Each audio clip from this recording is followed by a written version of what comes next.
केंद्रीय वित्त मंत्री निर्मला सीतारमण ने आज लोकसभा में केंद्रीय बजट 2025 पेश किया। इस दौरान उन्होंने कई बड़ी घोषणाएं की। इन घोषणाओं से हिमाचल को भी लाभ होगा। अब 12 लाख रुपए तक की आय पर आयकर नहीं लगेगा। जब स्टैंडर्ड डिडक्शन भी जोड़ देंगे तो वेतनभोगी लोगों के लिए 12.75 लाख रुपए की आमदनी पर कोई टैक्स नहीं लगेगा। बजट पर हिमाचल प्रदेश के नेताओं और आम जनता की मिलीजुली प्रतिक्रियाएं सामने आई है। भाजपा ने बजट की प्रशंसा के पुल बांधे तो वहीं कांग्रेस नेताओं ने बजट को नकार दिया। शिमला के चार्टर्ड अकाउंटेंट राजीव सूद ने बजट पर कहा कि मध्यम वर्ग के लिए ये बजट काफी राहत भरा है और इनकम टैक्स में भी मध्यम वर्ग को राहत दी गई है, लेकिन इस बजट में हिमाचल प्रदेश के लिए कोई भी विशेष घोषणा नहीं की गई है। धन की तो बात कर नहीं सकते क्योंकि बजट स्पीच में कई चीज़ें बोली जाती हैं, पर जब फाइन प्रिंट आता है उसमें कई डिफरेंट एस्पेक्ट्स भी होते हैं। तो जो बजट स्पीच में, तो आपने जो प्रश्न पूछा हिमाचल के लिए, तो हिमाचल के लिए तो एज सच कोई अनाउंसमेंट बजट में नहीं है। पर जो कल इकोनॉमिक सर्वे की हम बात करें, जो कल इकोनॉमिक सर्वे जो पटल पे रखा गया है अपने पार्लियामेंट में, तो उसमें देखिए वैसे तो हमारा जो देश है बहुत तरक्की कर रहा है। हर पहलू से उन्होंने बताया कि हमारे जितने भी ब्रॉड पैरामीटर्स हैं, चाहे वो ग्रोथ के हैं या आगे भविष्य की ग्रोथ के हैं, वो सब अच्छे चल रहे हैं। हमारी डेफिसिट भी कंट्रोल में है। पर लेकिन एक जो चीज़, जो चिंता का विषय जो हिमाचल का करने की बात कर सकता हूँ मैं, उसमें ये है कि हमारा जो इकोनॉमिक सर्वे में उन्होंने कहा कि इस बार जो चाहे एमएसएमई की ग्रोथ है, चाहे एग्रीकल्चर की ग्रोथ है या कोई और भी सेक्टर की ग्रोथ है, वो सारा जो दरोमदार है वो स्टेट के ऊपर कर दिया कि स्टेट की में इसमें बड़ी भारी भागीदारी रहेगी। अब यहाँ पे हिमाचल की हम बात करें तो हिमाचल में यहाँ पे हमें कोई बहुत बड़ा इसका बजट में कोई प्रावधान ना होने की वजह से कोई लाभ मिलेगा नहीं। जितनी रेगुलेशन की बात करते हैं कि रेगुलेशंस आप डीरेगुलेट करें, तो यहाँ तो रेगुलेशन जो हिमाचल की है वो सारी की सारी सेंटर के हाथ में ही है। चाहे वो फॉरेस्ट क्लियरेंस की बात हो, चाहे वो वाटर सेस की बात करो, या चाहे मैं तो कई बार पहले भी चर्चा में एक बार कर रहा था वाटर सेस की, जो नॉट द राइट फॉरम, पर लेकिन उचित रहेगा क्योंकि इस टाइम हिमाचल में भी जो है रिसोर्स क्रंच है। अब वाटर सेस लगा था, अब चाहे झारखंड की बात करें, चाहे हम उड़ीसा की बात करें, छत्तीसगढ़ की करें, वहाँ पे जो आयरन ओर निकलता है, मिनरल्स निकलता है, उसके ऊपर टैक्स लगता है। तो वाटर भी एक हमारा नेचुरल रिसोर्स है, तो इसमें अगर ये टैक्स लग गया तो हमारे साधन ही बनने थे, तो वहाँ पे वो साधन हमारे को नहीं मिले, जिसकी वजह से रेगुलेशन जो है सेंटर डिक्टेट करता है, पर लेकिन हमारे जो है हाथ बांध दिए जाते हैं कि जी आप इसके ऊपर कोई कार्रवाई नहीं कर सकते, आप अपने साधन जुटा नहीं सकते। इसलिए कहीं कहीं हमें मिसमैच जो है वहाँ पे नज़र आता है इसमें, जो आप हिमाचल की बात करें। As far as middle class के लिए जो टैक्स बेनिफिट में है वो सराहनीय है, पर लेकिन एज स्टेट के लिए जो है वो हम थोड़ा सा निराश ही है कि हमारे हाथ कुछ जो है उस तरह के कह दिया कि आपको घोड़ा तो बोलता कि दौड़ो, है ना, चाबुक भी मार रहे कि दौड़ो दौड़ो, पर साथ में आपकी दोनों टांगे पकड़ के बैठे हैं। तो इसलिए हमारे को हिमाचल में थोड़ी सी यहाँ पे कमी नज़र आती है। कोई टूरिज्म में हमारे को दे देते, कोई रेलवे लाइन दे देते, गग्गल का एयरपोर्ट ही कह देते कि हम बढ़ा रहे हैं, जिससे कि कोई बढ़ावा मिलता, कोई एम्प्लॉयमेंट की बात कर लेते, तो वो एक अच्छा संकेत रहता है। हिमाचल प्रदेश सरकार में राजस्व मंत्री जगत सिंह नेगी ने कहा कि इस बजट में हिमाचल प्रदेश के लिए कोई विशेष प्रावधान नहीं किया गया। उन्होंने केंद्र सरकार पर आरोप लगाया कि हिमाचल को लगातार विकास योजनाओं से वंचित रखा जा रहा है और इसकी जरूरत को पूरी तरह से नजरअंदाज किया गया है। जगत सिंह नेगी ने कहा कि हिमाचल को बर्फबारी, भूस्खलन और अन्य आपदाओं से निपटने के लिए विशेष पैकेज की आवश्यकता थी, लेकिन केंद्र सरकार ने इस ओर कोई ध्यान नहीं दिया।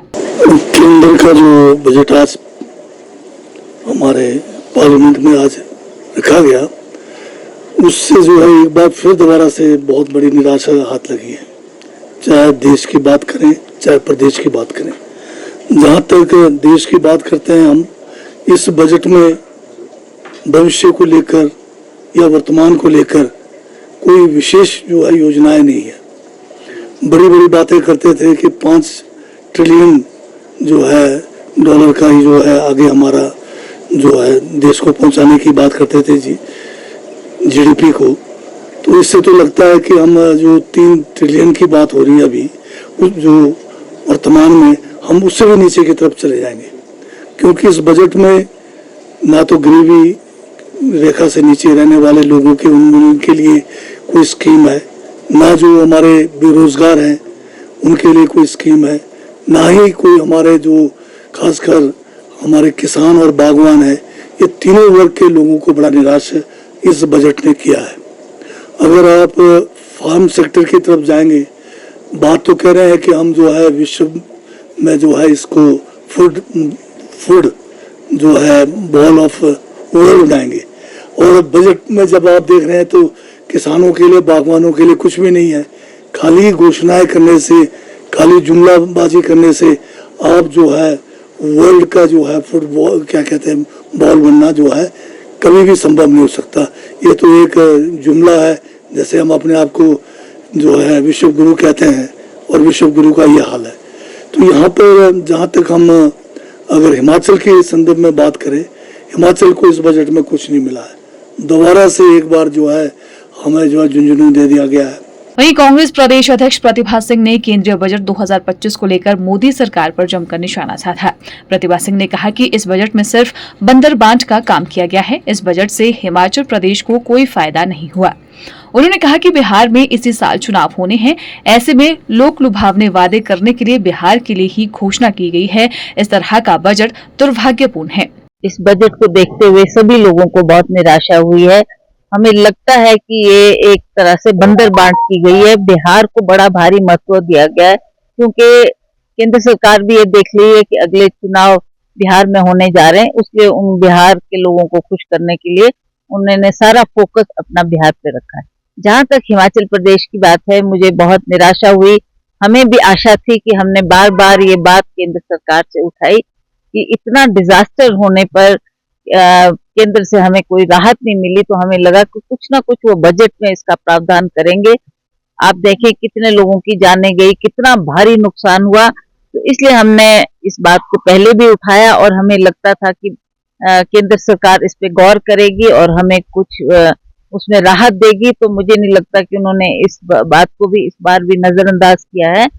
और जहां तक किसानों बागवानों की बात है, आप देख रहे हैं पूरे देश में कितनी मांग उठी है, खास करके हमारे पंजाब हरियाणा के किसान, उन्होंने रास्ता रोको, रेल रोको आंदोलन भी किया और बार अपनी मांग केंद्र सरकार के समक्ष रखी, पर उन्होंने इस बात को भी नजरअंदाज किया और किसानों को भी कोई राहत नहीं इसमें मिली है, जिससे किसानों में भी बड़ी भारी निराशा है। वहीं बजट को लेकर सचिवालय कर्मचारियों ने अपनी खुशी जाहिर की। सचिवालय कर्मचारी संघ के अध्यक्ष संजीव शर्मा ने कहा कि इस बजट में उम्मीद से बढ़कर कर्मचारियों के लिए घोषणाएं हुई हैं, जिससे कर्मचारियों में खुशी की लहर है। देखिए, सच कहूं तो हमें इतनी उम्मीद नहीं थी, ये तो उम्मीद से ज्यादा मिला, क्योंकि कुछ दिन पहले हमने बाइट दी थी, जब से हमसे कहा गया था, पूछा गया था कि भाई आपको क्या उम्मीद है, तो हमने जाहिर की थी कि हमने सोचा था कि भी 10 लाख हमारे को जो है राहत मिल जाएगी। लेकिन जब हमने टीवी देखा तो पता चला कि 12,75,000 तक जो है कोई भी टैक्स नहीं लगने वाला।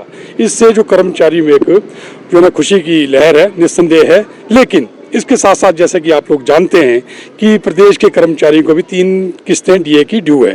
तो हमारा माननीय प्रधानमंत्री जी से आग्रह है कि जो हमारा 9200 करोड़ रुपया एनपीएस का गवर्नमेंट ऑफ इंडिया के पास है, उसको भी जल्द से जल्द रिलीज करें, ताकि प्रदेश के कर्मचारी को जो 3 किस्तें डीए की है वो मिल सके, और जो पे एरियर जो स्टेट के कर्मचारियों का है 2016 से 2022 के बीच का, वो भी मिल सके। वहीं शिमला के वरिष्ठ नागरिकों और पेंशनर ने भी बजट की सराहना की है। उन्होंने कहा कि बजट सेवानिवृत्त कर्मियों और मध्यम वर्ग के लिए राहतकारी है। सरकार ने वरिष्ठ नागरिकों की मांगों को ध्यान में रखते हुए टैक्स में बड़ी राहत दी है, जिससे यह बजट सराहनीय बन जाता है। तो अभी 25-26 का वित्त मंत्री ने इन्होंने बजट पेश किया है, तो हमारे रिटायरियों के लिए, सीनियर सिटीजन के लिए जिनकी आय थोड़ी कम है, तो 12% इन्होंने 12 लाख फ्री कर दिया है।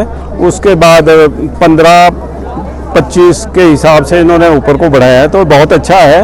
हमको इसमें बहुत अच्छी राहत मिली है। देखिए, एक्सपेक्टेशन तो सबकी ऐसी होती है कि ज़्यादा से ज़्यादा ही मिले, पर जिस प्रकार का बजट आज केंद्रीय वित्त मंत्री ने पेश किया है, वो वाकई ही सराहनीय कदम है। बहुत वर्षों के बाद इतना बढ़िया बजट जो है ना वो पेश किया गया है। अभी हमने थोड़ा ही अध्ययन किया है बजट के बारे में, इतना ज़्यादा नहीं है, पर जब जो भी अच्छी बातें लगी है, सीनियर सिटीजन के लिए 50,000 से 1 लाख कर दिया गया है, और भी बहुत सारी चीज़ों में मतलब इन्होंने राहत देने की कोशिश की है, वो वाकई सराहनीय कदम है। वहीं शिमला के बागवान हरीश चौहान ने बजट को किसानों बागवानों के लिए निराशाजनक बताया है। उन्होंने कहा कि इस बजट से हिमाचल के किसानों बागवानों को काफी उम्मीदें थी, लेकिन वित्त मंत्री द्वारा पेश किए गए बजट से किसानों बागवानों की उम्मीदें टूटी है। भारत सरकार द्वारा 2025-26 के बजट से जो उम्मीद हम किसानों बागवानों की थी, उसमें जो है वो उम्मीद जो है हम किसानों बागवानों की टूट चुकी है।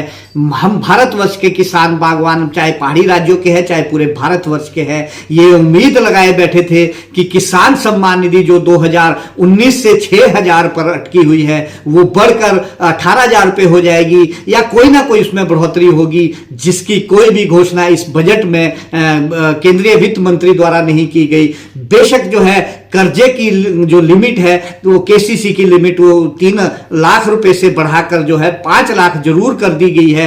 वो तो एक कर्जे को बढ़ाने वाली प्रवृत्ति है। बेशक उससे जरूर कहीं ना कहीं हम किसानों बागवानों को राहत मिलती है, लेकिन हम तो कर्जा माफी की भी बात करते आए हम किसान बागवान। चलिए कुछ नहीं तो कम से कम कर्ज लेने की सीमा तो बढ़ा दी है, वो एक अलग बात है। इसके अलावा पहाड़ी राज्यों में जो हम खासकर सेब बहुल क्षेत्र के राज्य है, चाहे वो कश्मीर है, हिमाचल, उत्तराखंड है, हम लोग जो आयात शुल्क को बढ़ाने की या मिनिमम इंपोर्ट प्राइस बढ़ाने की जो उम्मीद लगाए थे या सेस बढ़ाने की, आयात पे जो फ्रूट आयात होता है विदेशों से उस पर या लहसुन के ऊपर जो आयात शुल्क है या सेस है उसको बढ़ाने की उम्मीद लगाए थे, उस पर भी वित्त मंत्री ने कोई भी जो है निर्णय नहीं लिया और कोई भी घोषणा नहीं की, जो एक बड़ी निराशाजनक हम किसानों बागवानों के लिए है। Bureau report, channel 9 Shimla.